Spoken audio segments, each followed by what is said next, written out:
நூற்றாண்டு சாதனையை தக்க வைத்த பிரேசில்.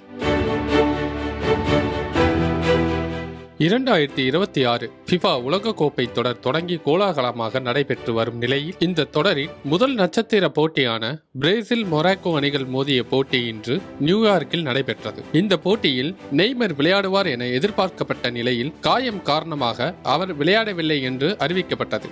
இதனால் அவர் ஆட்டத்தை பார்க்க காத்திருந்த கோடிக்கணக்கான ரசிகர்கள் ஏமாற்றம் அடைந்தனர். ஃபிஃபா தரவரிசையில் பிரேசில் 6ஆம் இடத்திலும் மொராக்கோ 7ஆம் இடத்திலும் இருக்கும் நிலையில் போட்டி ஆரம்பத்தில் இருந்தே அனல் பறந்தது.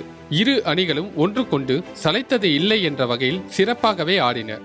ஆட்டத்தின் 21வது நிமிடத்தில் மொராக்கோ வீரர் இஸ்மாயில் சைபாரி பிரேசில் கோல்கீப்பரை ஏமாற்றி அழகாக ஒரு கோலை அடித்தார்.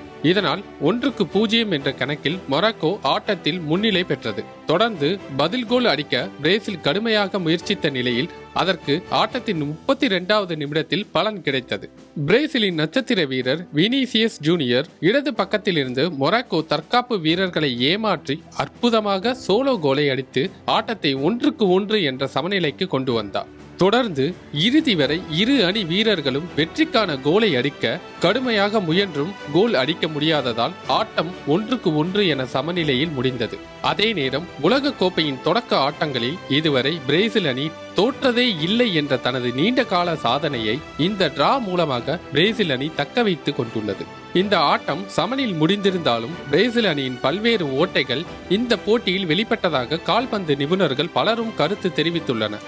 பிரேசில் நடுகளம் பலவீனமானது என்று பலரும் விமர்சித்த நிலையில் அதனை உறுதிப்படுத்தும் வகையில் நடுகளத்தில் இருந்து ஃபார்வர்டு வீரர்களுக்கு பந்துகளை துல்லியமாக பாஸ் செய்ய பிரேசில் மிகவும் திணறியது இந்த போட்டியில் தெளிவாக தெரிந்தது.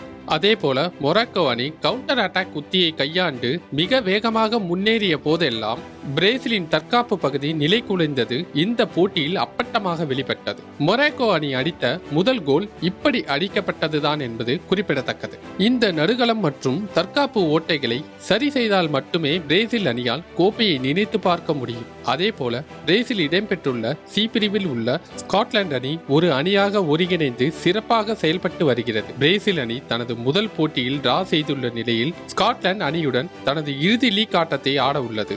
இதனால் குழு பிரிவில் முதலிடம் பிடிக்க அந்த போட்டியில் பிரேசில் அணி கட்டாயம் வெற்றி பெற வேண்டிய சூழல் உருவாகியுள்ளது.